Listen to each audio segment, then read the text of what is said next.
Insane. All right, yo, No Jumper, coolest podcast in the world. We recording? Yep. Nice.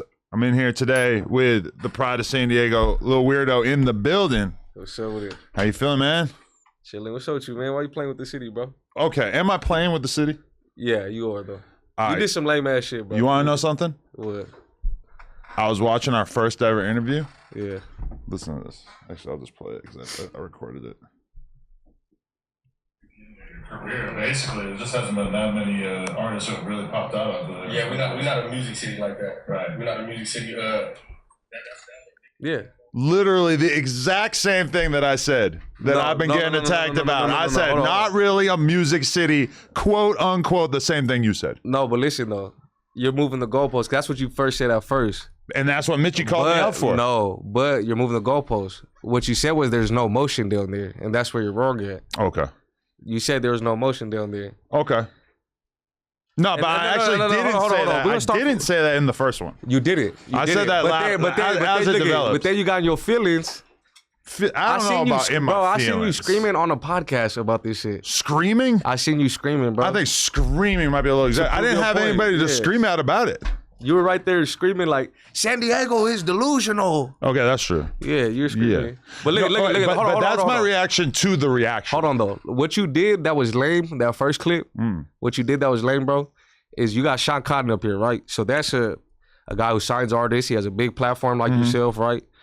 And he says, oh, yeah, I just left San Diego, best city in California. The first thing you go to is, yeah, you're not going to find nobody to sign down there. Because I was telling him that from the perspective of what he's essentially made most of his money off of, it is true that San Diego hasn't really broken a big star. But why is that the first thing you tell him, though?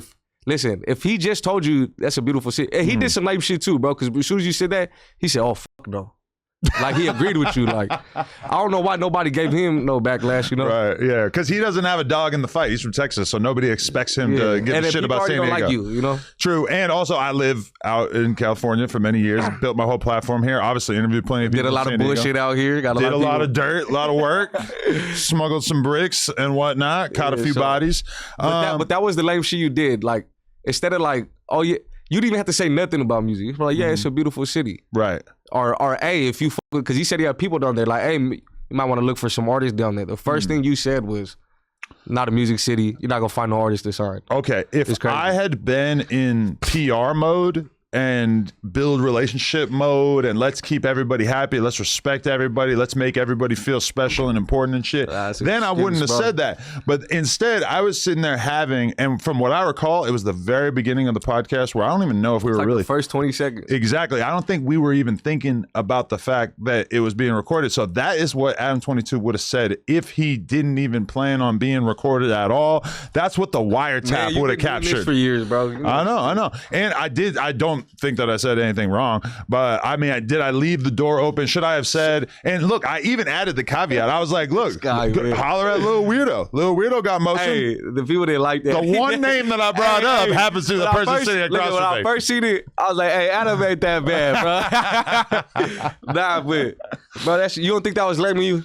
I oversimplified for sure. Because reality is that there's plenty of people that have motion coming out of San Diego on a bit of a smaller level. For sure. And I've certainly heard and seen a lot of them because many of them are making Instagram reels attacking me over the last couple of weeks, so there's definitely a lot of smaller movements. And then I have been made aware of more and more people like, you know, obviously I mentioned you, but there's a bunch of artists who, you know, have motion out of there. I'm going to say names because look at, like I said, we're not a music city, but we're on the come up though, you know? So we have... My whole thing was when you said we don't have motion, you were like, oh, there's not people hitting hundreds of thousands. Fool, there's us hitting millions of views. True, you got like 10 million on some of your songs, right? So you said there's no views, and then you said there's nobody going on tour. Lil Maru goes on tour once a year, selling out Denver, Salt Lake, like the same cities these LA artists are hitting. Lil Maru's going and he's taking 22 G-Fay with him and selling out these cities, bro. Right. So that's real motion right there. I don't think I said anything about touring. But you did. For sure. Like he's Lil Maru, I'm going to put him in the category of you and other people that have real movements coming out of there. Look, in San Diego, you cannot get mad when I shout out. When shit like this happens and we're supposed to shout out names, you can't shout out your favorite rapper who's not doing numbers or shit like that, you know, because then when you have a chance to look that person up and he might be dope, but he doesn't have no real motion there. Right. That's not good because we're supposed to push the people as motion. So San Diego, I know you are. You're going to get mad if I don't say your name, bro. But in reality, the real motion is Shete Gang Yabby, Shete Name Keek, myself, Lil Maru, 22 G-Fay, Memo the Mafioso going crazy. Yeah. Even up north, like Bishop Snow, my artist right here, Young Active. Shout out Bishop. Yeah, Young Active going crazy right now. Shit, I don't want to miss nobody. KT Foreign, like, and then even like other ones on the come up too, the TC Brothers, B3, 22 G-Fay, like shit like that. Like that's real motion, bro. People making real connections, coming to LA, mingling, all this shit, hitting numbers. So to say we don't have motion, bro, that's just false. No, for sure. I mean, I guess like the way in which people might argue that San Diego doesn't have motion is just because it is a very big city. It's a well-known city. There's a lot of different things that come from there, culturally, generally speaking. But then it does feel like from a rap side of things, it's kind of been underrepresented over the years. And that's why I don't get why you would even do that, because, bro, why wouldn't you want to be the one to be like, hey, I had a part of putting San Diego on instead of going immediately downplaying this? The next big rapper to come out of San Diego will be a son of Adam22, because this whole controversy is going. You know what this is like? This is like when America bombs Afghanistan, and then all the kids who lose their fathers from the bombing, they become Taliban soldiers, right? No, they were basically like created by the U.S. And I just have to say that like the next hot rapper who comes out of San Diego is going to be someone who has part of this whole controversy as part of their lineage. Adam, if you don't go down there and put in no footwork, we're not letting you claim that. Okay, I'm gonna claim it either way. I'm sorry, but and then also I'm gonna put the footwork in. I'm gonna touch the streets. One thing that you do, bro, you're like, I kind of respect it, is whatever you say, even if you know you're wrong, you stand on it, bro. That's part of being a broadcaster. You got to stand on it. But look at, you should want to go. Look at, I do. People don't. You should want to go down there. We're the second biggest. People, we get outshined by the Bay in LA, but we're the second biggest city in California. You know, so of course LA, that's the hub of this shit, and then the Bay Area, that's like 3 big ass cities in one area, you know, and they claim that one area is a couple different counties and shit. San Diego, though, as a city, is the second biggest city in California. Yeah. You know, so you should want to go down there and help put the footwork in, and that way we can be like, you might say it, but we're not gonna claim it. But you go down and push the footwork, and we might be like, hey, we f with Adam now. He came and helped get some more motion around there. I'm gonna do that. Should I tap in with the Bloods, the Crips, or the Mexicans? And tap in with whoever the a little bit of each. Yeah, a little bit of everybody, man. All right. Yeah. A little bit of everybody. We could do that.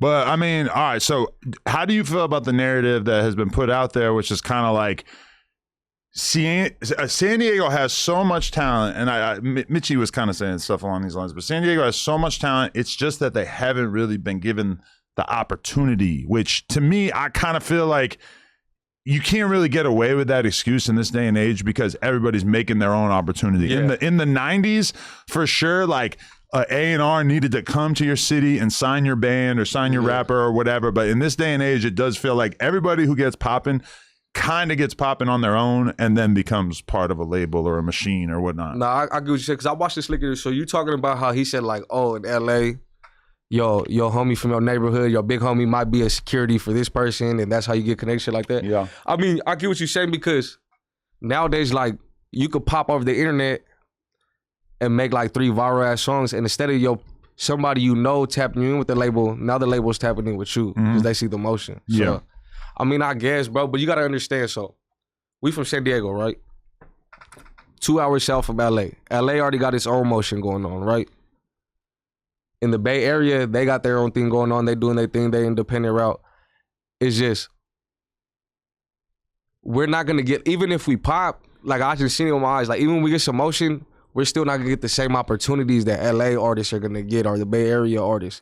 Because, like for instance, like there was no way Kendrick was gonna put anybody from San Diego on the Kendrick album, which I'm not complaining about it. That was a dope album. Right. I'm just using that as an example. Very LA centric. You know what I'm saying? And then you gotta think, so Southern California, right? San Diego is like its own thing, bro. Like we're too south. We're south. So like us in San Diego, and shout out to the Orange County and IE homies. Like this ain't like to put no shade on you guys, but like we kind of look at IE and Orange County as damn near LA too, right? Because they're so close, they intermingle. Whereas they feel like outsiders. When you talk to somebody like Drex the Joint, he probably feels like he does get love from some LA rap fans, but then he also probably doesn't feel like he's necessarily as invited to the cookout as some people. And which he's not wrong for that. Right. He might see something we don't. But I'm just saying from our experience coming in, like fools from LA, if gentrification hits their neighborhood, 9 times out of 10, they move to like IE. And then Orange County is right south of LA. So it's like, it's easier to mingle.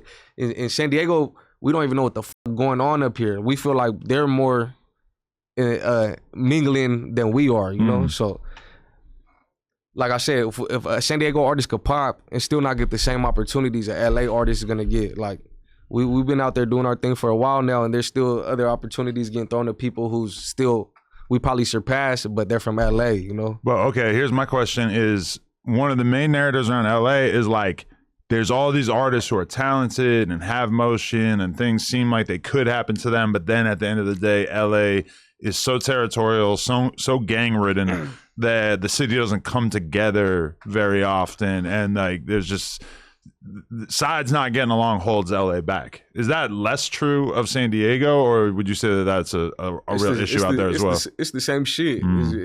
There's dope artists from this side and that side that's just not gonna work together. You know, that could probably come with me. I got serious backlash for going different neighborhoods and fucking with them when I had the city popping. You know, like I got backlash for, you know, just staying in my own lane, staying out of food's politics and going and off. Because at that time, when I was like one of the hottest, like at the time, like when I was really rapping like that, I felt like it was my job to go like, all right, go to this neighborhood, who's the poppin' rapper? All right, come on, let's do a song. Go to this neighborhood, do a song. And I was getting backlash for that. So like, it's the same thing as LA. Interesting. Yeah. But do you feel like you're not rapping now? Like what's the change in your career? I take like long ass breaks. If you like, if all my supporters know, like, I'll take like a 8-month break, come back, hit like three songs with 1 million views, take another year break, come back. It's crazy because every time I come back, I'll be like, damn, I might not bounce back from this one.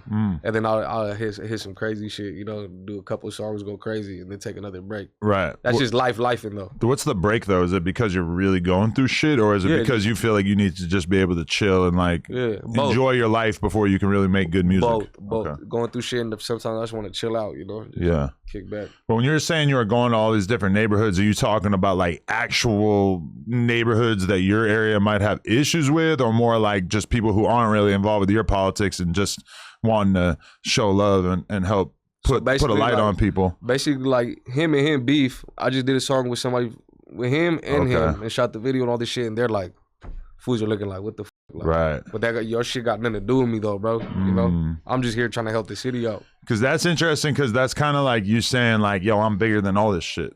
Like, I don't give a fuck about all this politics or whatever. Like, I want to be such a representative of our city that I feel like I can with everybody. And if you really are that guy, then it's just gonna go. But then there's always gonna be people that want to drag you back into the muck and just be like, no, you have to be on your side and you can't go outside that box. Like, we see that constantly. Yeah.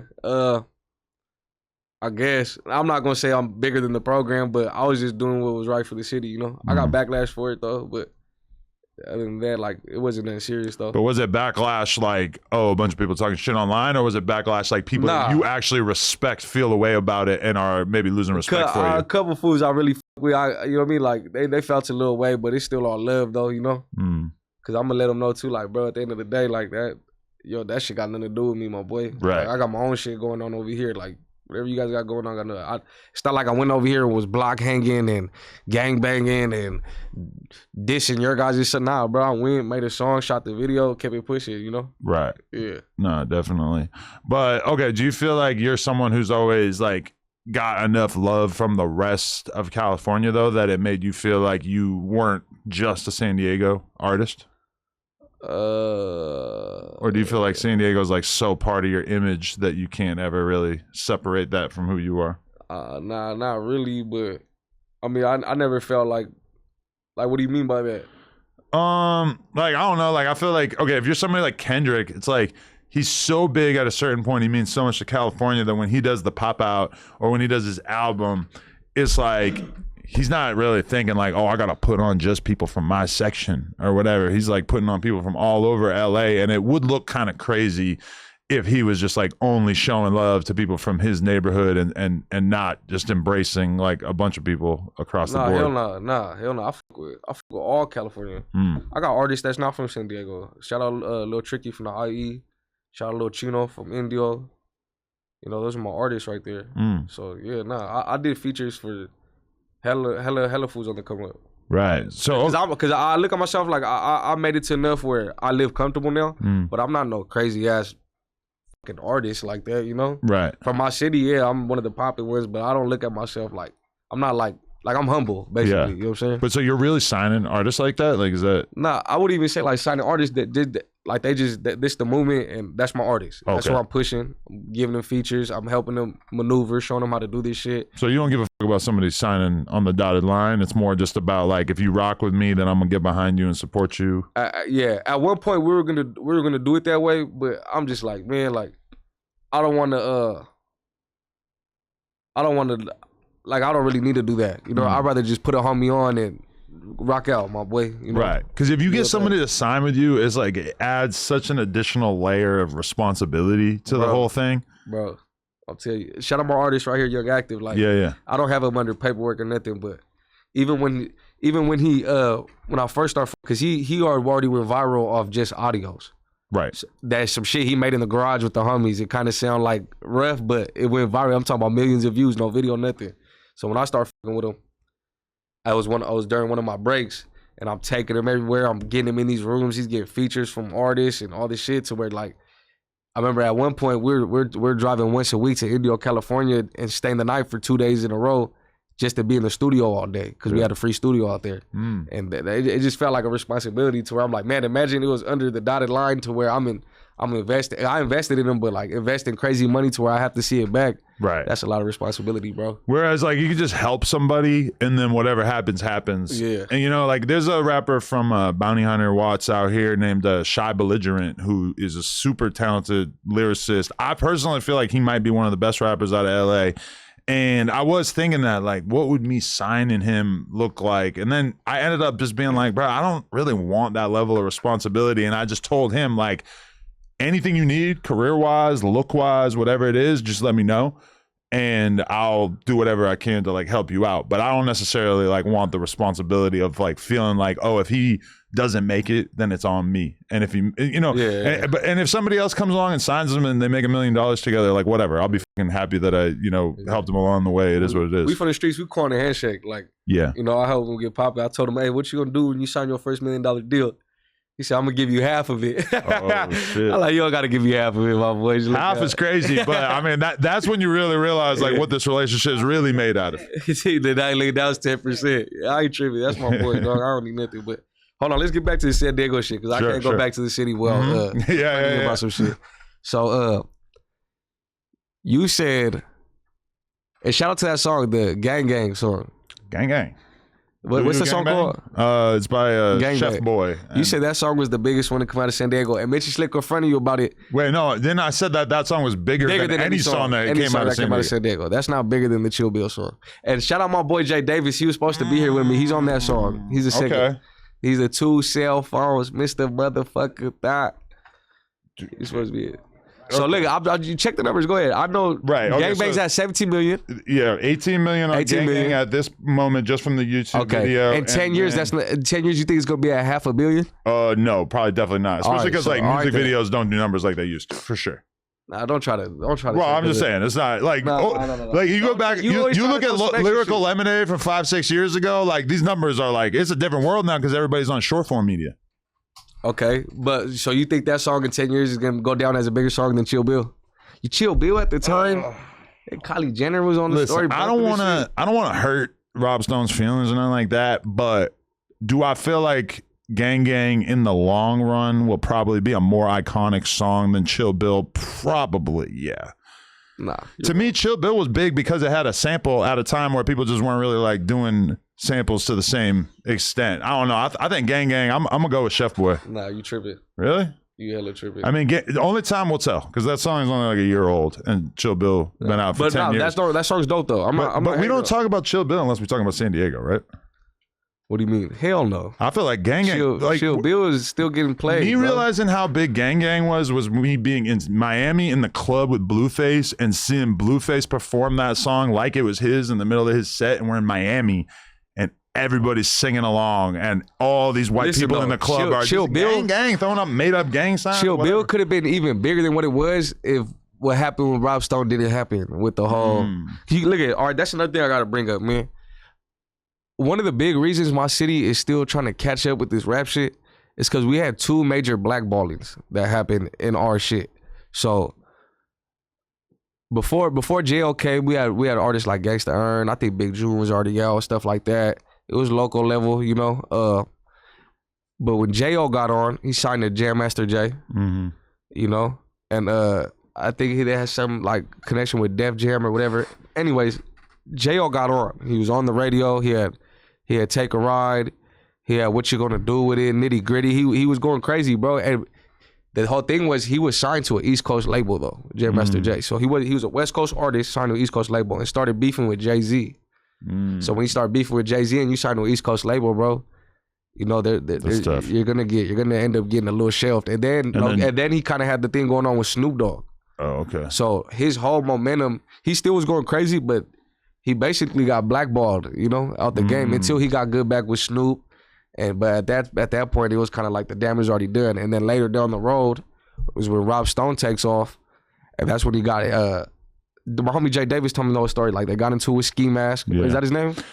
Yeah, so basically they were on the same tour. Rob Stone was like above Ski Mask on the tour. Ski Mask wanted to come Ski Mask felt like it was wrong that he was on it. And I'm gonna be real, Ski Mask has always had a drug problem, so he was probably tweaking. Yeah. And Ski Mask ends up like going on stage and like fucking with Rob Stone, kind of disrespecting him. And then X finds out. X starts talking hella shit about Rob Stone on Twitter and whatnot. And so then the next show is in LA. I actually went to that show and I'm thinking like it's kind of weird. Like I'm backstage and it's like it's Rob Stone and it's Mitchie and it's like a bunch of I didn't really know, but San Diego Bloods who were in the building at the time. And then I'm watching the screen and I'm seeing Ski Mask perform, and all of a sudden I see just a mob of people just rush him on stage and beat the fuck out of him. Bad. Yes, like he was on the ground, like knocked out at one point outside the club. And I filmed everything and I didn't put any of it out because I knew even at that time, like, yo, this is big snitching if I put this out, because I'm showing like in the footage you saw. You still got the video? Deep in my iCloud, probably. We gotta find it. You gotta send it to me. Yo, I'd be burnt out because it doesn't look good. Bro, a bunch of the dudes who jumped him, like you see them running away from jumping him and they all they hurdle over this huge fence, bro. The fence, it's like one of those double fences and they're just climbing the fence like we're fucking grade school kids just rushing out of there to go get in their cars and probably dip back to San Diego. I'm just like, and I'm filming all of it, and like at that moment I'm realizing like, oh no, I ain't putting this out. Yeah. So but like I said, made the homie look crazy too. So that was the Rob Stone shit. They beat up Ski, and then the shit happened with XXX on stage, and that was my boy Knockout. Knockout was the one. My boy Knockout was the one doing all the knocking out for Rob Stone. Like, wait, that's the one who punched him? Yeah, that's my boy. Oh, I didn't know that the puncher had ever been named. That's insane. Yeah. We're not giving his real name. We call him Knockout because he's the same person. Man, I don't want to put it out there. He's already said it's good. He's the same one when the first video Rob Stone at the beach, when they first went viral and the Mexican dude got slapped. Yeah. It's the same one. Was that dude? He's over there knocking everybody out. That's crazy. That's right. Shout out Knockout, man. Yeah. Holy shit. I'll be posted right there with him, Jay Davis, man. So yeah, it's the same dude. So but like I said, so J.O. had that big blackballing. When we had Motion, we finally had an artist from our city signed. And then Rob Stone came, had the big song. You know, X got a cult fan base, bro. Yep. Like they said, like even in San Diego, fools were booing Rob Stone, saying Rob Stone. That's what Mitchie was saying, yeah. So like that fucked the whole momentum up. So we're still trying to build back from that shit, you know? Yeah. Wow. So it's like that's a big reason like our city's where we're at right now is because the 2 times we had a chance to get on, we kind of blew it in a way, you know what I'm saying, beefing with people and shit. It's kind of wild though, because like that's one of the narratives that was previously litigated on The Jumper was like the whole is San Diego gangster narrative. We're not even gonna get into But then when you look at that situation, it's like, oh, San Diego might have been a little too gangster because that was a situation that ended up kind of alienating them because they chose to handle the situation the way they did. Although a lot of people would have handled it that way, but the way it was handled like on stage during the show, and I don't really I don't remember if that video Ski Mask getting jumped ever like I don't remember it going viral. Is it out? It might be on YouTube somewhere, but I don't remember ever seeing it, even though I saw it in real life. Yeah, nah, our two black, like even when J.O. got blackballed, like he told the story, bro. He put up on Snoop and them tripping, like he put up over there tripping. I think there was like a movie. It might have been the Baby Boy movie or something. I might be wrong. I don't want to be incorrect. It might be a music video, but Jail Felony put up tripping, bro. You know? Yeah. Wow, so that's some lore right there, though. Yeah, we got blackballed twice, man. So we still building back from that. Am I tweaking by disrespecting Jail Felony on here? Super, bro. Okay. He don't care about security, man. That was a gangster, you know? Yeah. The only thing I gave him No. What you said was squatter. Right. Well, I talked to him. Hey, shout out Hoodie from the Hood, man. Yeah. He's the one who brought that shit up to me. Like, man, that fool called him a squatter shit. Well, but that's like undeniable because he was on the news for squatting. Man, but he wasn't. So imagine somebody. I don't know the details from what it looked like on the outside. He paid to move in. So how the fuck is he squatting? Whatever. Maybe he got wrong information. He was renting from a squatter potentially. Hey, how is he at fault for that? I don't know. He seemed pretty agitated when the news pulled up.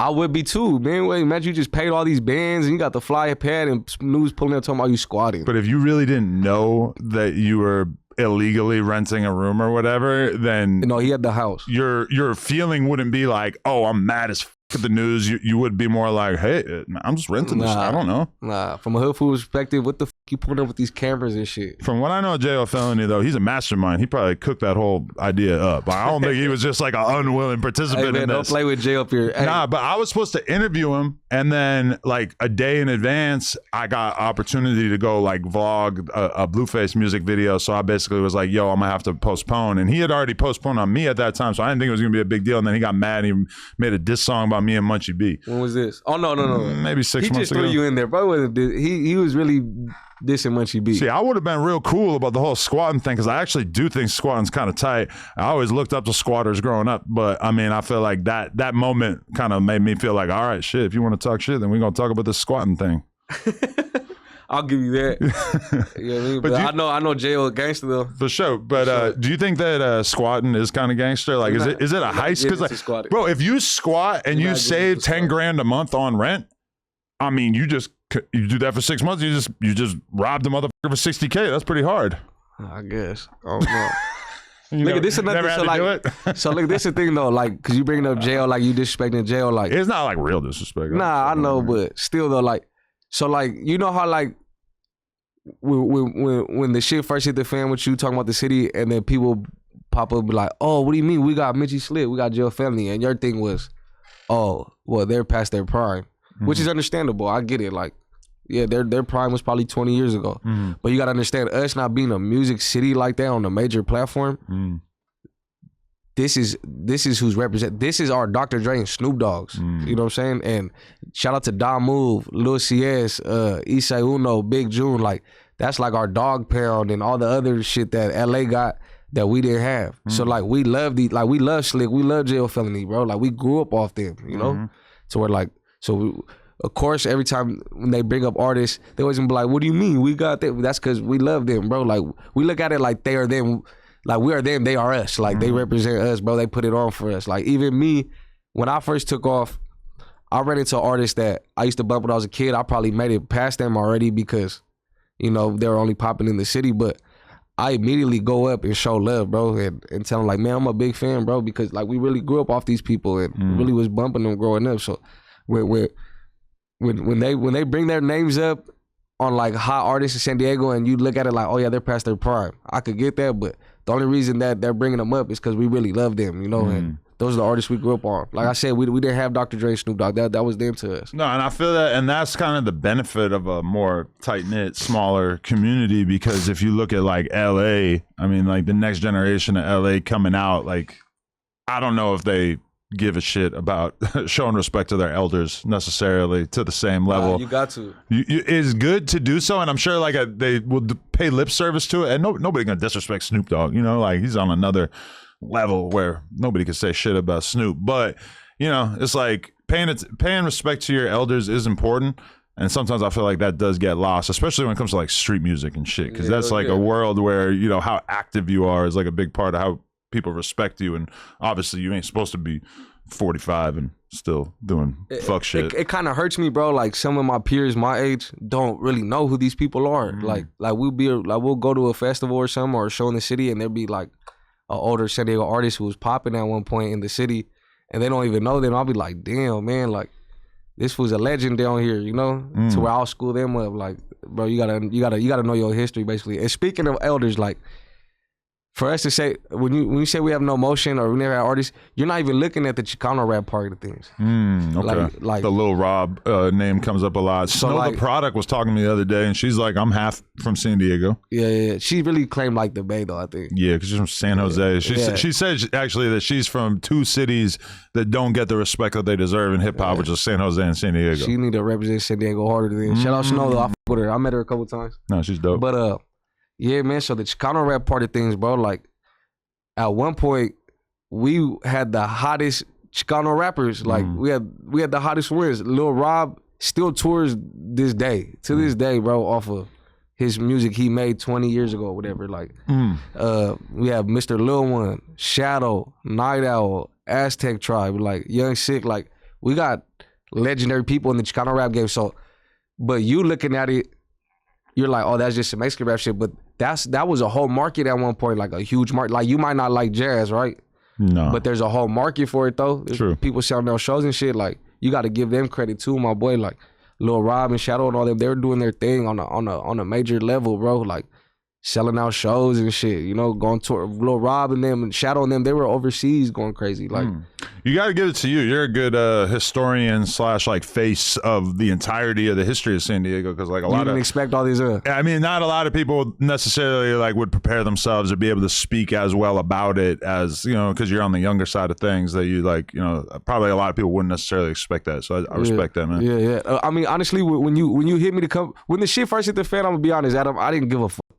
But that's not just, I don't give a fuck about somebody playing with the city. I just don't give a fuck about nothing nowadays. Like, even a person speaking on me, if it's not in my face to where I can handle it, I don't give a fuck, bro. So when you said this shit, it's just, you know what I mean? I'm like, that's Adam being Adam, bro. Like, what the fuck? And it was out for a few months before Mitchie clipped it and put it on his Instagram. I know. I've seen it when it first dropped. I damn near posted it myself because you shouted me out. I'm like, hey, Adam ain't that bad, but yeah, so like, I didn't give a fuck when the shit first hit the fan, you know? To where like, I wasn't even tripping. It's just the fact that when you hit me, I kind of like, all right, I knew that, I know the history of this shit.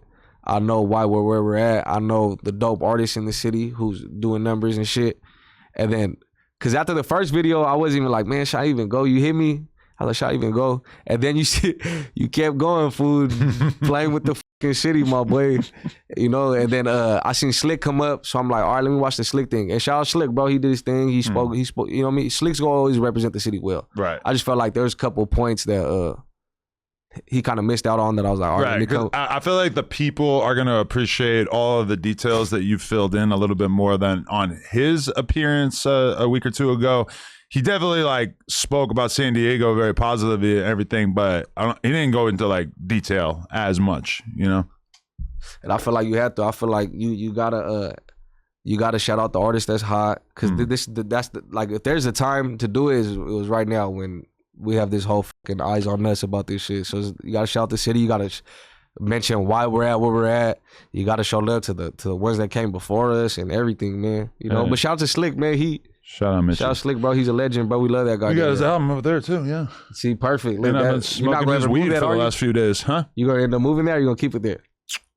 He definitely got at least a couple weeks, maybe a couple months on there. Yeah, I mean, we tend to just sort of switch things out here. Like, look, Burner was on a couple months ago. His book is still here. Okay, yeah, for sure. Stuff gets moved around. Like the Whoops, the J Main cereal, that kind of got demoted to over here as time went on. We got Charleston White's eye right here in this jar. That's kind of Sean Cotton, actually, he brought that. That's his real eye? Well, Sean Cotton, I think, was trolling, but he said that he actually paid the mafia to go and like steal the eyeball out of Charleston White's head. I know. Insane, right? Man. Yeah.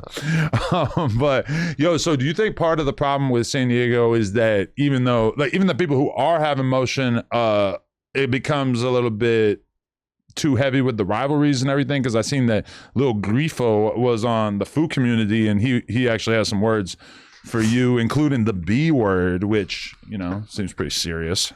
Yeah, I mean, look,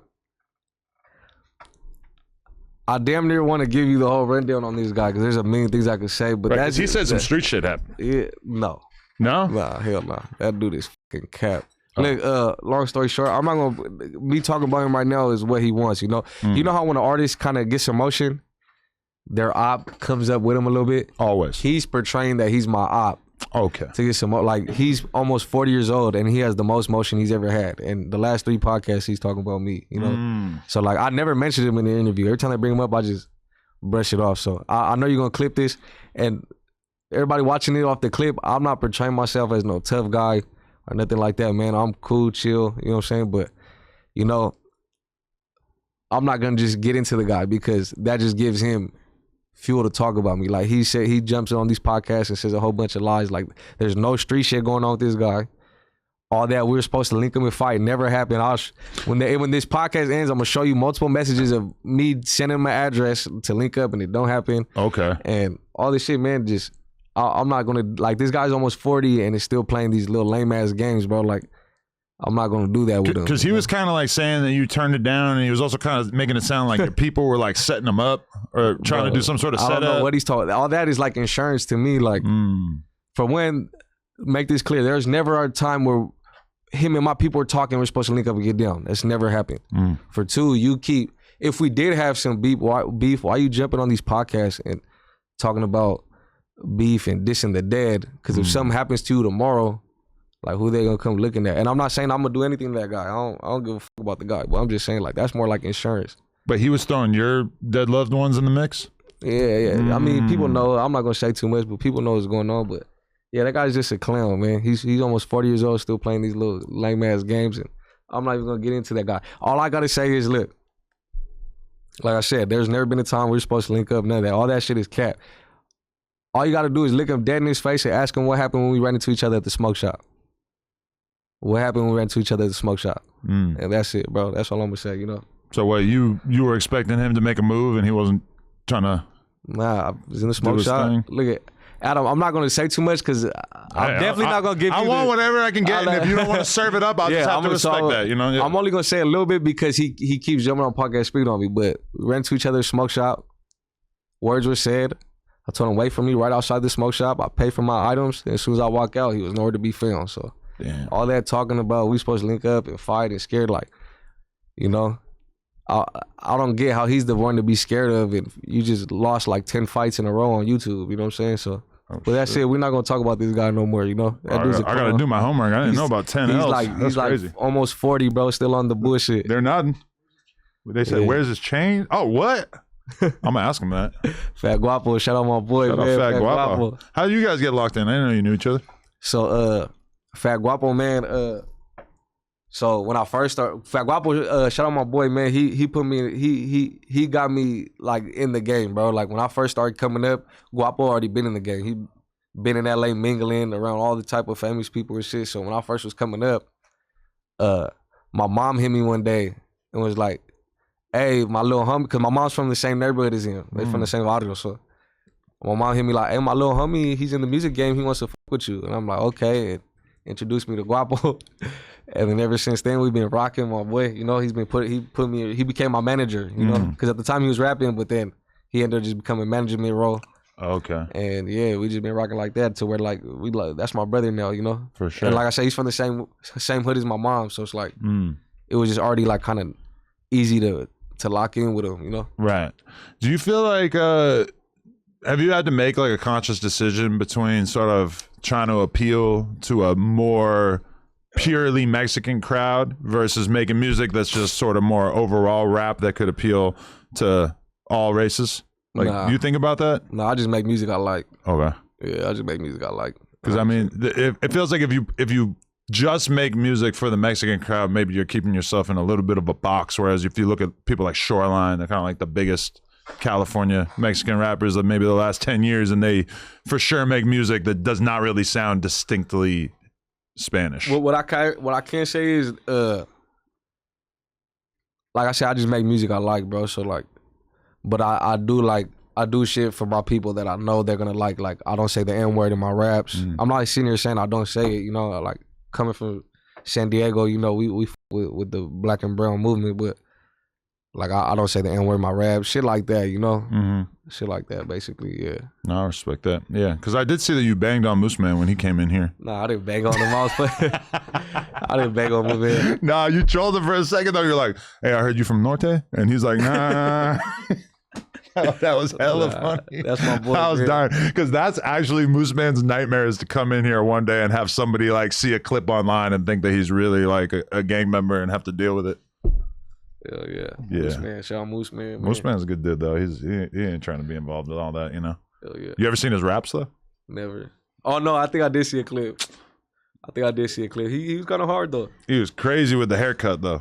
Yeah. Oh yeah. Haircut was out of control. He had the whole Northern Cali haircut, man. Yeah, that haircut made me look at him a little bit different. I'm like, oh, okay, you were one of them for a little bit there. Okay, got it, respect it. But okay, the other one I want, okay, so sorry about. You good? Get the notes ready. Yeah, I know Lesh is supposed to be here to help his shit. Man. He was supposed to be. Shout out Lesh, man. He got me f***ed up canceling on my interview. Yo, that is crazy, bro. Lush is letting drugs and alcohol and women get in the way of doing important interviews like this. That is crazy. We got to get on his ass about that. Yeah. Damn, Lush, you're a dirty boy. It'd be like that when you on some rockstar shit, though. Right, yeah. Well, rockstar shit is one way to put it. J-Cat would kind of be the other way that we would put it. But so do you how would you describe your feelings on Northern California? Because there is a song out there that's kind of been labeled like a diss song towards the Nortes. Is that something you involve yourself in? I ain't make no diss song to Nortes. You want me to pull it up? Nah, I know what you're talking about. Oh, Nah, okay. I diss one artist that diss me. Oh, okay. Who was that up north? Some fucking guy. Oh, okay. Yeah. Nah, why? Like I ain't diss the North though. Oh, okay. It wasn't just in general. Yeah, my name got thrown in the song and shit. My face got thrown in the song, so I just responded. Definitely, but it's not. Do you ever tour up there? Has that ever happened? Nah, not yet. Okay. We were supposed to have one show in Atwater, California, but it was just so many homies on the flyer. So many homies from down south that the day of the show, the venue canceled on us. Really? Yeah, they canceled on us. That's interesting. They must be like hearing about shit in the streets about people planning on popping up or doing God knows what in that environment. Oh no, we're just up there to go perform, you know. We're up there. The tickets were selling too, you know. So definitely. Yeah, I don't mind doing a show up there though. I'll do a show up there. How you feel about like Tommy Guns like really kind of antagonizing the North? I mean, obviously he's from closer to up there. It's more of like a real thing from his perspective. Shout out my boy, man. Mic check. Yeah. Mic check. Yo, that song got taken down. Isn't that crazy? Yeah, I didn't realize that. I didn't know that. Yeah, they took it down because of the sample. Damn. Yeah. Like that. I felt bad for him, bro. Like he should have just gave them all the money and just left it up just so that it could be like a big hit. Yeah, at least for him. you got that up there. Yeah. You know, like Juice WRLD, Lucid Dreams. That was a sample. Like he gets 5% of the money, or did get 5% of the money. Yeah. He still just let it rock, you know. Yeah. But like I don't know, like because that's one thing. The other day I was on stream playing music and stuff, and like a lot of northern rappers were like basically having me play their songs, and I was kind of realizing like, damn, everybody dissing Lefty and Tommy. They're the two people that go at right now. That's what I was about to say when you brought up the homie. Like you can't get mad at these dissing because like all they're doing up there is talking about the homies like Tommy Guns, Lefty, Cheeto, like them three is in their rotation up there. Like fools jump on podcasts talking about them. Fool every song. Like I get he's from up north, but fools could be from like I didn't see like fools from a city hours away from Tommy and dissing Tommy. Like so like. You know, and all their biggest songs is like dissing the homies, bro. So you can't get mad if the fools start dissing back. Nah, that's real. Shout out to Lefty, man, because I see Lefty finally just over it. Like he understands that fools are still dissing him on songs that he's just kind of like, you know. Yo, like real talk with Lefty, like he grew up a lot in the course of a couple years because he just like got famous as fuck. Like really, I think like the drug stuff like kind of caught up with him, and it feels like he's been kind of off the scene for like maybe 6 months, 8 months, something like that, like kind of getting his life together and just sort of figuring out how to move around. Because for a while, it was like crazy shit about Lefty, like every other week. Like he's in the parking lot, like just asking people to use their phone. And then he gets in the crazy car accident like a week after that. It kind of felt like for a minute, and this is all due respect, that it was just, it wasn't going in a good direction. Like something bad might happen because he was just living so wild. Yeah, but he a gangster, you know, and he got on. That was his dream, bro. So he was just living his dream. Yeah, exactly. He was doing it up. You relate to that? Did you have a little bit of a crashing out phase in the beginning of your career, or not really? Nah, not really. I mean, I was doing rockstar shit, but I wasn't like crashing out. I wouldn't even say Lefty was crashing out. But we was just living rock. You know, you finally, you know, like me, like we was off that, and then you know, I always been a little fly cute fool, so I always was like knocking bitches. But then you know, when the rap shit kick in, you start knocking shit like, man, I would have never thought I cracked this bitch. So I was all right with it, like. Really? So you had some like high quality moments in there, like big names and shit? Not necessarily big names, couple of names, but okay. I did my thing though. Yeah. You know, I have fun with this shit. I still have fun.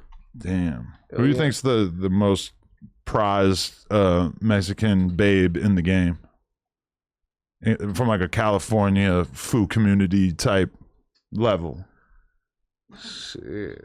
I don't know. I was saying it's Jenny. Jenny, yeah, she a bad word. Despite some of her bad controversies that she might have had. Some sort you mean like just name-wise or like who's the baddest?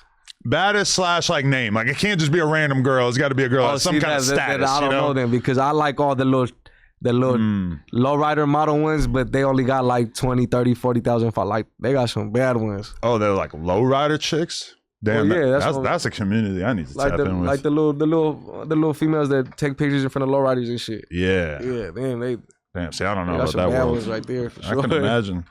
I used to like the Asian girls who would be sitting on the Hondas on the magazine covers at Barnes & Noble and shit, the Honda tuner girls. Yeah. I'd be feeling them. Asian girls don't give me play like that. They don't? Asian and white girls give me no play. Really? Yeah. Black girls love me. I love them too. Damn. Yeah, black girls love me for sure. See, I remember when I used to be on dating sites and shit, at a certain point I realized like black women and like to a certain extent Hispanic women so don't give a fuck about me that I might as well just not even bark up those trees. That's how I am. Just the white girls like me enough that it's like I might as well just focus on that. You're a real white boy. You're real wood. Yeah. Nah, for real though. I don't know. Hey, so look, back to San Diego. Hey, look. What's up? What do you think about, you had somebody up here, you would have never hired nobody from San Diego up here or what, man? I know you had the homie Mikey O. Yeah. What happened with that? Oh, shout out to Mikey O, the Brandon Slayer. The Brandon that's a good Slayer, man right there. Brandon. Come on, man. He was f***ing socking shit in the no jumper. I was one of the few people. He might have had gloves on. That's what I'm saying. You can play with the city like San Diego. I think it's because you had a falling out with Sharp, bro. So, okay, like how much of a San Diego representative do you consider Sharp? Sharp from San Diego. Like, I don't know. He gets some backlash and shit, but I told Sharp every time, like, hey, you call me, we pulling up with you. I don't give a f who's going against you. Like, we'll figure it out. You know what I'm saying? Because San Diego's not a big city, so it's a big city. It sounds like you don't really like know him that well. Because if you knew how fucking annoying he is, then you might feel a little bit. He's older, but I know people who know him. Like, right. Like, he's from around the way. He's been out here for a while and shit. Like, you know. I guess I think of Sharp less as like a San Diego representative and more as just a dusty, dirty sex trafficker. Man, stop playing with Sharp. Just a real drunk, grimy Sharp is a weirdo. But I mean, he definitely. Hey, Sharp. He got you fucked up, my boy. You come back up here and give Adam a cold squabble, man. He got you fucked up. I don't think he got a squabble. You don't think he got a squabble? Nah.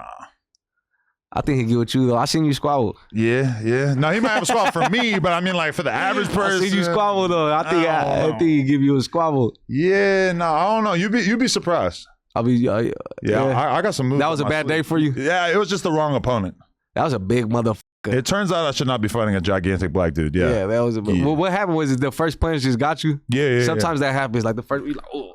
Like the biggest thing I was learning that whole time was like defense and like using your arms to like protect against punches. But you big too, man. But then the first punch, my arms, if you watch it, my arms go like that. But look, my thing is you didn't even get nothing off. You supposed to at least get some off though. That's how overwhelmed I was. Yeah. Okay. Yeah. I get it though. He's a big old strong dude. Who are you gonna box? I'm not boxing nobody. No. Hell nah. Just not worth it. I mean a bag for sure. You know if it's the right bag. Blueface doing it.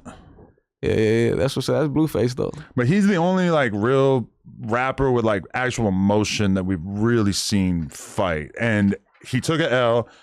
Fuck no, he won that fight. I watched that shit. Okay, you Blueface got squabble, fool. He does, no, for sure. Blueface got squabble. But even just him losing one fight, I feel like he just kind of, he seems over it. They got him fucked up though. You think he won that fight? Okay, yeah. I think he won that fight. Yeah, I mean, I've heard a lot of people say that. For me personally, when I watched it, I feel like Chibu won, but I do feel like Blueface might have like had this realization of like, shit, if I lose a bunch of fights in a row, it's not gonna be good. It Hell might nah, be really it's not bad like you for my getting knocked career. the out though. True, You true, in yeah. there thundering. You know? No, if he got knocked out, that's a whole different conversation. Yeah, he's in there thundering though. Because even his L was still like an extremely competitive fight that a lot of people felt like he won. So it's not like a real L. Yeah. For sure. Well, hold on. You skip. You would have hired nobody from. I would. I don't care where anybody's from. At all. Why don't you look into that then? Why don't that be the star you focus San Diego? Why don't you get somebody from San Diego up here? Well, my whole problem once a week. My problem is I don't care where anybody's from. So now, as a result, we got a podcast that has like a Rolling 40s member, an Englewood Family Blood, and an 8 Train member all on the same podcast. And Lush, who's from some sort of mystery Mexican hood that we're not allowed to talk about. He's not allowed. He got banned from banging a set. Never heard of that, but he's not allowed to bang a set on the podcast. He don't want to talk about it. But like that, people try to accuse me of being some sort of neighborhood plan. I only want to look out for Rolling. It don't even have to be a gang member though. Yeah, we got fools like Musty Marcos, bro. He streams every week. He's going up on his streams, bro. He collab with some big streamers. I like that name, Musty Marcos. Yeah, shout out Musty Marcos, man. He's in downtown San Diego every weekend getting good like content. IRL streamer? Yeah, good content. He's doing all the funny shit. There's somebody he'd fit perfect, but he don't like you and you don't like him. The homie Hoodie Hood. Yeah. Shout out Hoodie Hood from the big old end, man. Yeah. What's wrong with Hoodie, bro? I'm gonna be honest, he's not even important enough for me to remember why we got issues, but we definitely had an issue at one point. I think he said something about me and I just messaged him and told him shut the fuck up, and that was about it. Yeah. I get it. Yeah. But I mean, he don't like you, so I get it. Yeah, but I try to tell him like, hey, he brought that up to me too. It's just like he's a car that's blogger. his lane though. Yeah. That's his lane. But he gonna make it up out the whip one day.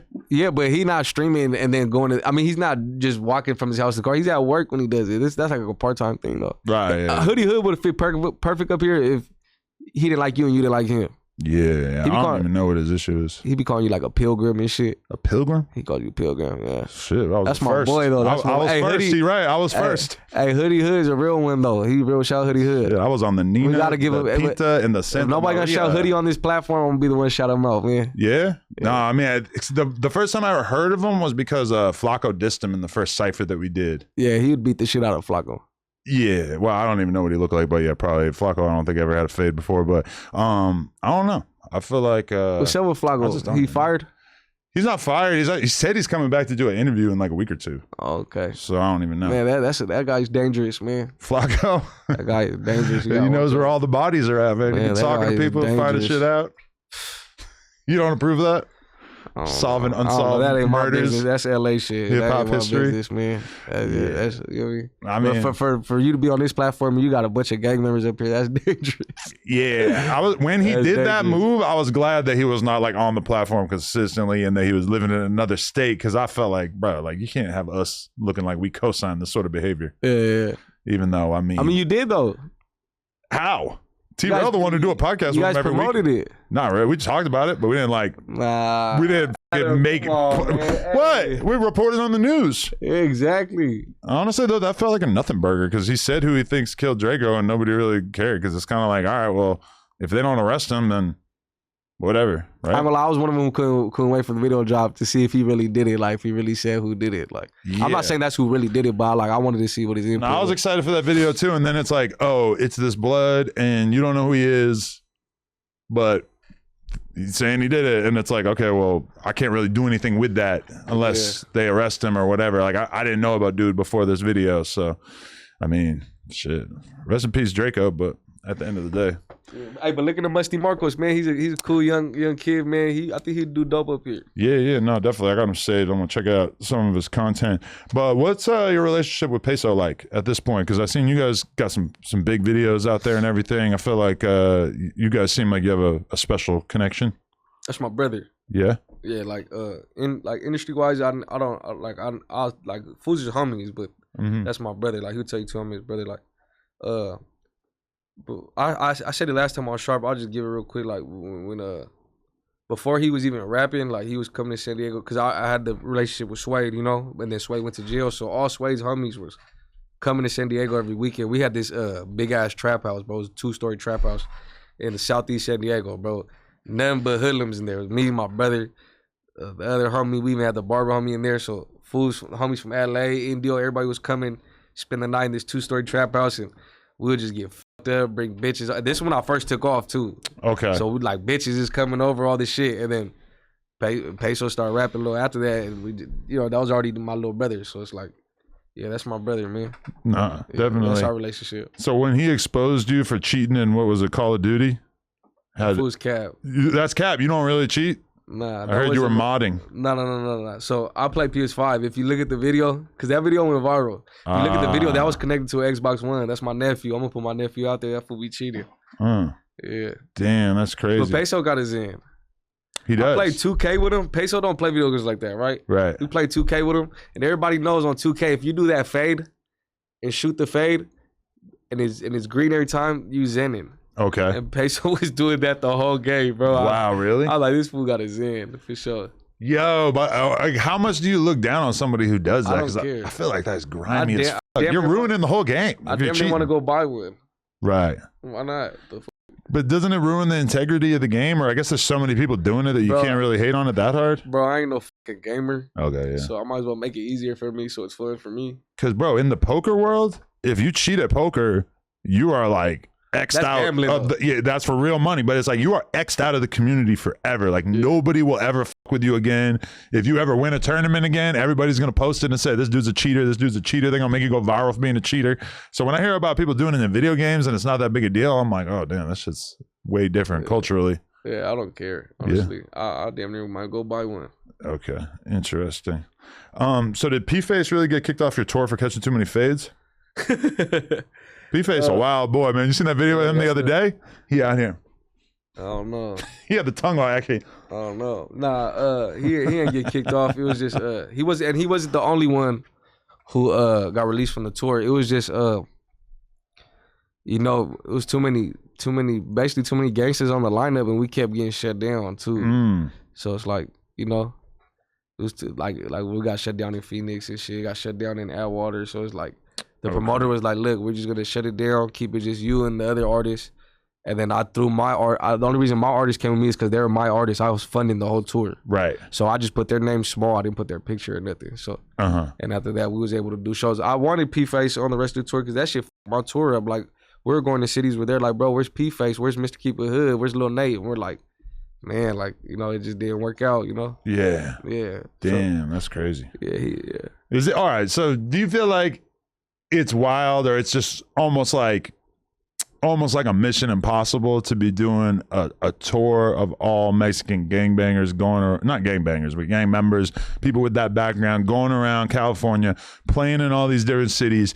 And as you play in all these different cities, it's almost like an invitation for burnt out people with a grudge to just pull up and try to do some shit. And obviously, even if they don't do it, maybe they're threatening it on social media. The promoter gets scared. I mean, it just feels like it's a precarious situation. A lot of bad stuff could come with it. I don't know, because I know back then they used to do it. Like, I know, like the High Power Fools and shit like that. They were doing tours and shit, but we don't know what happened on their tours that affected us, for us to do tours and shit. But from my experience, like it's kind of, it was impossible. So that was my only time trying to book, because usually on tours, I'll try to book like another like established artist who could get them ticket sales. Okay. Because I've been funding my tours the last couple of tours, so I'll try to get another artist who's gonna get some ticket sales, so that way it's me and him, and then we go from there. But that tour, I try to bring all the up and coming, because I'm like, shit, they all doing their thing. It would be good for them to come on tour, and if he could sell 10 tickets, he could sell 20, he could sell 15. That's cool, It's gonna add up. You know what I'm saying? So.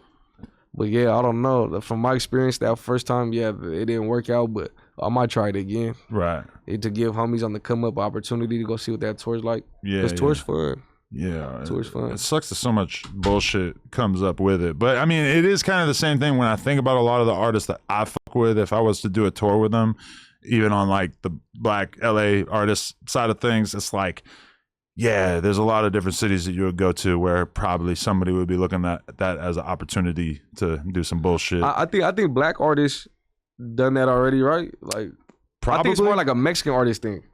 I feel like the Mexican people from different cities are probably like maybe more likely to do something, whereas like the Black people from different cities are maybe just like used to it more, like it doesn't stand out as much. Whereas like if you hear about a tour of all Mexican gang related rappers, I don't know. I do feel like that's like a big bat signal going up for different people in different communities to maybe fuck around. Yeah, I get it. I get it for sure. So your Airbnb in Fresno got shot up? Because that sounds crazy. I don't know, man. I don't know. Yeah. That's what they say. See, you weren't there? Nah, we had to return the rental early. So, Okay. So that's why I said the Atwater show got canceled. We was already out there, so we had to leave that night regardless. So yeah, we had to leave early, man, for the rental to get back. Damn. That's what they say. They said the B&B got shot up. Damn. Well, if there was anyone there, prayers up for them. Yeah. I mean, that was a while ago. Hey, to clear the air on that, man, real quick, because I don't want to talk too much about that, but we didn't go out there to taunt Fresno, bro. You know, like that wasn't the whole motive, bro. We were out there to go do the Atwater show, you know, so because that was like a big thing they were saying. Like, I would be a hypocrite, like, because you know, I had an ex from Fresno I was with for a while, you know, like her family was all them over there, you know, like mom, dad, cousins and shit, you know. So where it's like I would have been. So that's why, like, when we went there, we weren't there to taunt. You know what I'm saying? Like you're not gonna see a video of me just blatantly disrespecting for like Fresno or whoopty whoop, like, because that's not what we were there for. Now I'm with the homies. Whatever the homie said, that I'm rocking with him regardless. That's the homie, and there's already shit going on. So, but yeah, that's just to clear the air on that. Like, we weren't there to taunt Fresno or nothing like that. I would be a hypocrite. Like I said, my ex was from there. I remember, like, I'd have been around them. Not plenty, but I've been around one though, you know, like my ex's mom, she knows she's beautiful for her age, you know, so she had a, you remember, she was with a young fool, like, if I was 22 at the time, he was probably like 29. And he came there, I guess he was from their side, you know, and like, we didn't shake hands or nothing, we were like, what's up, bro? And I kept it cordial with him, you know? So, like, I would be a hypocrite to be cool like that and then go up there and start dissing Fresno. Like, right. That's not what we were there for, my boy. We were there to get money on some business shit. But when you were dating this girl from Fresno, would you be spending time in Fresno and it was all good? You wouldn't be tripping, thinking about it? I've been out there. Yeah, I was out there plenty of times with her. You know, I wasn't out there tripping. You know what I'm saying? I was just, even like one of their artists hit me to like work before, and I respectfully declined it. Just on a political level? Just, you know, just declined it. Yeah. Definitely. Yeah, for sure. So where do you feel like you're at in your career at this point? Because you've been out for, what would you say, 7 years that you've been a pretty recognized name? Now. Yeah. I'm right here. Which on one hand, you still like a new artist and probably like a lot of people's minds, or if you have a big song, they're gonna put you on the freshman cover and talk about you like a brand new artist. But then meanwhile, we known about you for a while, and you probably got to feel like you're a little bit I'm 27, so it's like I only got a couple more years of being the young artist. Right. You know, I like actually want to pull a chair up. Oh yeah. Nowadays I'm pushing my artists. Shout out No Love Menace and Lil Tricky, Lil Chino, and that's what I'm pushing right now. But right now I'm pushing my artist. Shout out Young Active. He here with me right now. One of the hottest, young hottest homie rappers out right now. Southern California, bro, going crazy, doing numbers. He was on tour, going crazy. And yeah, man. You said you looked up his shit, so. No, yeah. When I was watching your videos, I was seeing you. They know Active out here for sure. What you think about it? It was dope. Get closer a little bit. No, yeah, with it. Yeah. How'd you guys get connected from your perspective? How'd you get close? Yeah. Well, it's a funny story. Really is he's already cool with the homie Menace, you know? And I grew up with freestyling and Motel 6s and shit, you know, and on the block and shit. And I was doing a little term in juvenile hall. I was doing like a year, some change for some little bullshit, like attempted, but it went down to assault. So it was good. They gave me a year and a half while I went over there. I was calling bro, like, hey, what's up? What you doing? And he's like, I'm rapping with the homie right here. Like, I'm like, oh shit, like, bro, pretty big. At this point, I don't know too many rappers, but I listen to bro, so it was like, oh, that's cool as food, like, that's what's up. And I think eventually from there, I just keep calling him. He's like, yeah, I've been kicking it with bro. He's doing this shit. Like, I'm gonna bring you around when you get out. Yeah. And, so like you said, his homie from the same city. No Love Menace, he was already like becoming my artist. Like I said, not under paperwork, but just he was my artist. And he showed me his shit. Like I told you, he was already going viral just for songs with no video, shit he recorded in the garage with. That's crazy. That's hard to do on this day and age. Bro, and he hit millions. So I was like, damn, he's going crazy. So then we had a big studio session one day. It was LA homies, Indio homies, San Diego homies. It was a gang of us.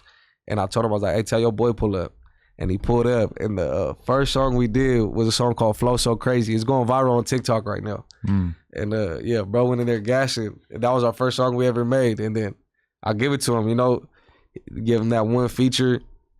Well, he featured on my shit, and then he ran with it, bro. He's been going crazy ever since. Yeah. No, that's hard. For sure. He's on the new Peysoh album about to drop. All this shit, bro. That's what's up. Hell yeah. Shout out to Peysoh on the set. How'd that end up happening? You calling the favor? Be like, look, like, would you be down to give my artist a look? Nah, so it's genuine love. So like I said, Peysoh's my brother. So like we come to LA, we mingling with Peysoh and his people. When he come to San Diego, he's mingling with us. You know, so him being around me, it was at a point where he was with Peysoh for like 2 weeks straight without me there. You know, he got plenty of songs with Peysoh. Yeah. He got like 5 songs with him, huh? 4 or 5. Yeah, he got Peysoh on his tape too, about to drop. When you look at LA, you feel like Peysoh's kind of like the #1 Mexican rapper? Yeah, him and Lefty for sure.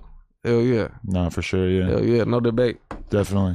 Wait, but geographically, are you guys from like nearby each other? Or? So he's from I'll let him tell it. He's from North County. So North County is like our like SGV. So it's like like the outskirts of San Diego. I'm from West San Diego. Okay. Definitely. Yeah. And so when you met though, it was like all love, like very similar culturally, like you guys just fit in perfectly. Hell yeah, it's still San Diego County, you know? Hell yeah. It's still San Diego. They claim their city, but they know they San Diego County though. When you guys get on a song together though, like how do you feel, like how do your styles complement each other? Like is it just a natural fit, or like do you feel like you rap differently to the point where it like goes together well? Or yeah, it's different, but it fits. Bro goes crazy, like he be up there saying some shit that blow my mind, like what the fuck, like he be having some shit. So when he first came, it kind of like that's when I was in one of my breaks. So when he first came around, it kind of motivated me to like, oh, okay, like, cause I was always looking for young artists, you know, like, cause me coming up, I didn't have that older, like me on the come up, I had to like do it myself, you know, to where like I was always looking for that Mr. Lil One or Shadow to come grab me, which later down the road they showed love when I was at a point where you couldn't ignore me. Yeah. To where like so now like he would tell you like for the younger homies, like I always just look out, you know, whatever they need, I'm always looking to help them and shit. So hell yeah.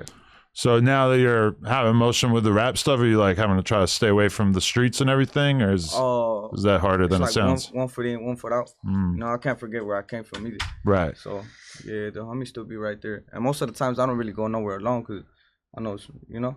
Yeah. So that last time my family, so. But you feel like are you learning how to move around from being around Weirdo and shit? Yeah. And like having him kind of way more. That you know? Yeah. He's been through all this stuff. Yeah, I'm getting glitch out little by little, you know. And the homie.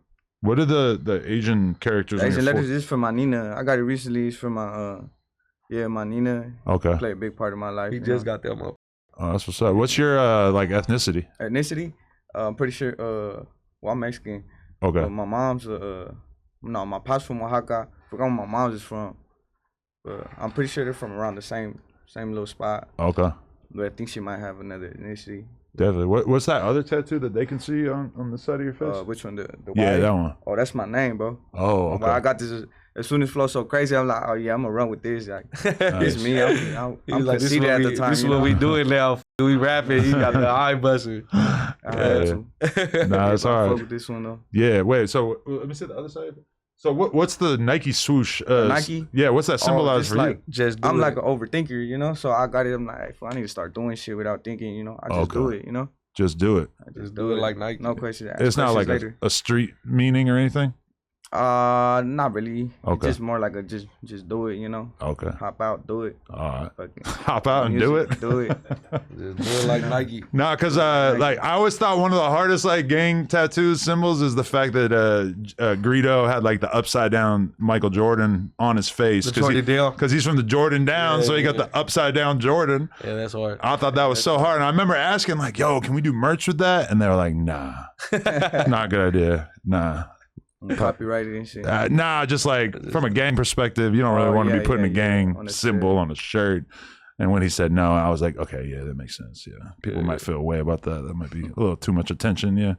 All right. So what do you guys got planned? Like you got like a project you're working on? Yeah, I got a tape coming. My first ever project. You know. I got Bro in there, Peysoh, a few of the artists from my city. I think Lil Chino. from Northside Indio. Hell yeah. Yeah. That's fire. Hell yeah. A few homies.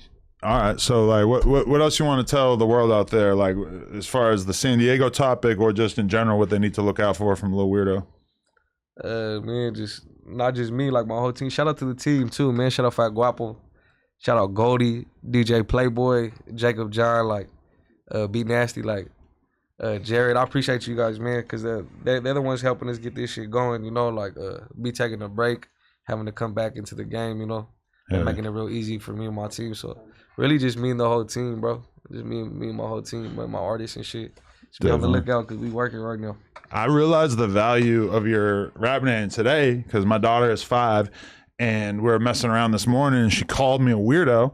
And I actually said, I'm like, hey, you know, I'm interviewing a rapper named Lil Weirdo today. And her face just lit up. And she's like, what? Like, it was so clear that she like didn't really understand the concept of somebody with like a rap name that would kind of be an insult, but you're making it your own thing. Like she was just like, what? She like kept making me repeat it. Like, what? His name is Lil Weirdo. But she has a new thing too, like a new little game where she'll ask me, she'll go, what's Crip Mac's name? What's Brick Baby's name? Like she wants to know all my like rapper / street friends like real names. She's like, what's Wax's name? Like she thinks it's hilarious to like hear everybody's real names.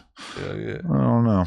But nah, man, it was good to tap in. You actually, you were on At the End of the Day once. You did a full interview with me and Duno once. You did an interview with Sharp once. So this is actually number 4, which very few people could say that. So that's kind of dope. That's crazy, yeah. Hey, San Diego, man. You know I love you guys, man, but y'all can't be letting motherfuckers like Adam get you out of character, bro. You know, you just keep pushing, keep working, man. We on the come right now. Back then, San Diego was the city where like, and still it kind of is because some people be fucking the game up a little bit. But San Diego was the city where rappers think they just gonna come and get their money. Like they're gonna come, they're gonna do a show, they're gonna get booked at the after party, and they're gonna sell like 4 or 5 features. Cause you know we motherfuckers down there buying features. Like nowadays we got this motherfucker jumping to where rappers they'll come do a show and shit, but they locking in like, hey bro, pull up, come fuck with us. You know, like now like if. Just do your thing, man, and network, bro. That's what it's all about. Like, if you're gonna pay for a feature, either make sure it's a hit song that's gonna take off, or make sure you gonna really lock in with that person genuinely. You know, make sure that person's really fucking with you. Other than that, man, change the narrative around this motherfucker, man. Don't let people like Adam get you out of character and just keep working, bro. I'm trying to inspire y'all. Nah, hey, Adam. I'm doing this for y'all. I'm trying to inspire the city. Adam gonna come do something for us, bro, because he owe us that, man. We popping out. We gonna hop out and do it. Adam gonna come fuck with us, bro. Either he gonna hire somebody up here or he gonna come down and fuck with us, man. We can't. Nobody, y'all can't come try to whip his ass, bro. Y'all can't do him like that. Nah. He gonna do right. We got defense on 99. Can't do that. You know. Your defense on 99. Shit, on 99.9. Yeah. You know how it happens in San Diego, bro. Yeah. Motherfuckers getting laid the fuck out. Dudes like him, they hop out and just do it. Real shit though. I can see it in his eyes, man. He's seen some shit. I know why you like him. It's my boy right here. Nah, for sure. Shout out to Lil Weirdo. And tell him what your Instagram is and everything like that so they can go tap him. Official Young Active. My other one got deleted, so I mean Official Young Active. And keep an eye out for Mr. Certified GT, my first ever project. About to go crazy. I heard almost the whole tape. That shit's going crazy. For sure. And if you go pull up, if you just search Lil Weirdo on YouTube, he got features with him and stuff, so you can get in the algorithm like that. Yeah. Check his shit out. All right, yo, I appreciate y'all pulling up and politicking these issues with me, man. Yeah, I appreciate it. With you. Yeah. Very nice. Hey, man, stop playing with the city, bro. When if I leave right now, don't go tomorrow. Start popping about the city, bro. Come on. What will next week's narrative be? Maybe I'll pick a new city to inspire and motivate. Yeah. Might have to do it. All right. Shout out Lil Weirdo, No Jumper, coolest podcast in the world. Like, comment, and subscribe. Instagram, TikTok, etc. And shout out to our members who got to watch this live. Appreciate you. Hell yeah. Appreciate it.